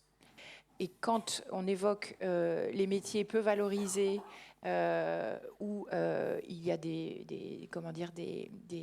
nombres de personnes qui passent des années et des années au SMIC, on est à un moment... On est une année, je crois que c'était en 2023, 17% du salariat au SMIC. On sait qu'il y a des professions et des métiers, des secteurs entiers, on évoquait le soin à la personne, notamment très féminisé, avec des salaires extrêmement bas. C'est que au cœur de cette question, c'est qu'on considère que ce sont des métiers où il n'y a pas besoin de compétences particulières. Et donc, reprendre les choses en mettant au cœur la question des compétences, la façon dont elles sont valorisées, reconnues, et la façon dont on les fait évoluer tout au long de la vie, c'est majeur. Et je pense que la question... Et ça donne du sens à chaque personne. Et ça donne du sens à chacun. Ça permet aussi à chacun de se dire, j'ai la maîtrise de mon projet et je peux avoir des choix et je décide de là où j'ai envie d'aller. Liberté de choisir son avenir professionnel, oui, ça nous rappelle quelque chose. Ouais. Je suis pas sûre que ce soit la loi qui l'ait permis le mieux. Mais, Non, mais la formule est bonne. Oui, voilà. J'étais assez sceptique sur le titre. Mais quand on voit où on en est aujourd'hui, voilà. Sur les seniors, par exemple, je pense qu'on a raté on a raté le coche, quoi. Qu'est-ce qu'il faudrait Parce faire? qu'aujourd'hui, la question des seniors et la façon dont ils sont considérés ou peu considérés dans l'entreprise, c'est que les entreprises ont du mal, de mon point de vue, à reconnaître les compétences. Et qu'on est encore dans un prisme très coût du travail, malheureusement. Patrick, par rapport à ça, par rapport à des freins périphériques, hein, j'hésite à changer, je renonce à une promotion parce que je vais perdre une rémunération, je vais avoir toutes les problématiques de transport. Là aussi, dans le sens du travail, ça peut interroger. Alors c'est, comment dit-on, multifactoriel. Exactement. Je vais commencer par ce qui me fait le plus mal. On a nous-mêmes, partenaires sociaux, une propension, une capacité à imaginer des dispositifs absolument géniaux, mais qui sont totalement illisibles pour les non-initiés. Moi, j'en ai pris pour mon grade avec le dispositif Transition collective, sur lequel on avait bien travaillé, en particulier avec la CFDT. Je dois reconnaître qu'on a abouti à quelque chose d'absolument illisible. Ça a été signalé tout à l'heure. Moi, j'ai regardé d'assez près ce qui s'est passé effectivement entre Corian, qui s'appelait encore Corian, Monoprix et de Richebourg. Quand j'ai constaté que ces boîtes qui sont quand même bien staffées, je crois qu'il y a un représentant de l'une de ces entreprises ici même, ces boîtes qui sont quand même bien staffées en RH ont dû faire appel à un prestataire, en l'occurrence une prestataire extérieure. Pour décrypter. Myriam El Khomri, je me suis dit, alors, pour les PME, c'est même pas la peine d'y songer. Bon, alors que je suis convaincu que cette approche interpro, si on la territorialise, est une réponse remarquable à toutes ces grandes mutations auxquelles on va devoir faire face, auxquelles on doit déjà faire face. Donc, employons-nous, appliquons-nous, c'est vrai pour l'État aussi, à rendre beaucoup plus lisible et beaucoup plus opérationnel tous ces dispositifs, de sorte qu'ils soient accessibles aux salariés et aux dirigeants d'entreprise sans être prix Nobel de ressources humaines. Bon, ensuite, oui, il y a tous ces enjeux qu'on a bien en tête. Ça ne veut pas dire que les ayant bien en tête, ils sont pour autant bien traités, de périphérie de l'emploi, de logement, de transport. Et on sait qu'actuellement, il y a un frein considérable lié aux difficultés de logement, en tout cas aux difficultés de logement dans des conditions financièrement abordables. Je rappelle que 70% des salariés, mais également des demandeurs d'emploi hébergés en logement social, se disent prêts à renoncer à une opportunité professionnelle impliquant un déménagement parce qu'ils ont peur. Et ils ont infiniment raison de ne pas pouvoir se reloger dans les mêmes conditions. On marche sur la tête. Les 18 000 emplois qui vont se créer à Dunkerque, c'est extraordinaire, à part qu'en l'état, les logements disponibles pour les plus éloignés sont à 150 km. Donc c'est n'importe quoi. Il faut qu'on mette tout ça, en cohérence. Dernier point. Oui, les entreprises, en tout cas certaines d'entre elles, n'ont eu de cesse depuis des décennies que de se séparer des seniors parce que supposément moins productifs, parce que de toute façon plus chers. Et donc là, il faut, indépendamment même de la loi et des accords en discussion, il faut culturellement un aggiornamento. Ce qui me rend optimiste, et le mot de démographie a été cité à 2 reprises, c'est que de toute façon, la démographie ne laissera pas d'autre choix aux entreprises que de s'intéresser, de garder les seniors. Et si on doit les garder, autant que ce soit dans de bonnes conditions pour eux-mêmes, en termes d'emploi, en termes de rémunération. Oui, puis en termes de transmission aussi aux jeunes générations. On va terminer. Donc je suis assez confiant aussi que ça puisse paraître. Tant mieux. Je vais vous poser à tous les deux la même question. Dans quel sens va le travail ? Et essayer de répondre en une petite minute. Alors c'est suffisamment large. Je vois un relevé de sourcil de Marie-Lise Léon, puisqu'on parle de... oui, c'est une drôle de question. Ouais. Vers où va le travail, si on veut ouvrir une perspective par rapport à redonner du sens au travail? Patrick? Alors moi qui suis vaguement savoyard et frontalier de la Suisse, je dirais on va vers le mieux. Non, ce que je veux dire par là, c'est que moi je ne crois pas un instant, je l'ai exprimé, à une déconsidération de principe pour le travail. Au contraire, je pense que chaque jour qui passe fait que les uns et les autres comprennent que c'est une voie essentielle, peut-être la seule voie d'accomplissement. Et je le redis, de prospérité. Ce terme choque, raison de plus pour l'employé, prospérité individuelle, prospérité collective. Mais on a nous, entrepreneurs, à réviser beaucoup d'organisations, beaucoup de comportements et ça n'est pas péjoratif, hein, pour embarquer beaucoup mieux qu'on ne le fait aujourd'hui tous nos salariés, et que même si les scores sont plutôt rassurants, pour que dans un monde idéal, ils soient unanimement satisfaits à tous égards du travail qu'ils exercent. Marie-Lise Léon. Bon, tu gagnes 1 minute, mais alors, moi, je pense que l'avenir a un travail, puisque c'était aussi l'une des questions qu'on s'est régulièrement posées depuis quelques années, en se disant, mais en fait, c'est la fin du travail, avec toutes les transformations. Donc, l'avenir a un travail, à condition qu'on parte du travail réel. Ça va être vraiment le message sur lequel je veux insister. Tout en considérant que sa centralité est différente, ce qui implique que pour les organisations syndicales, patronales, les pouvoirs publics, on change de lunettes sur la façon de voir le travail. Alors, je ne fais pas de jeu de mots avec le travail invisible, mais on a, je pense, besoin aujourd'hui, en 2024, d'être extrêmement innovant et créatif pour ne pas essayer de reproduire des vieilles recettes et de se dire on va essayer de faire rentrer aujourd'hui le travail dans dans les couloirs que l'on connaît, mais essayer au contraire s'ouvrir de façon beaucoup plus large. Et je pense que c'est le moment de faire preuve de beaucoup d'innovation en matière de rapport au travail. Voilà. Merci beaucoup à tous les deux. Je vous demande de les applaudir. Ils nous ont donné le sens de leur pensée. Marie-Lise Léon et Patrick Martin, merci à vous. On va marquer une pause, on se retrouve à 11h avec une super table ronde et avec les échanges tout à l'heure entre Madame Thierry et Monsieur Senard. Merci à vous, à tout de suite.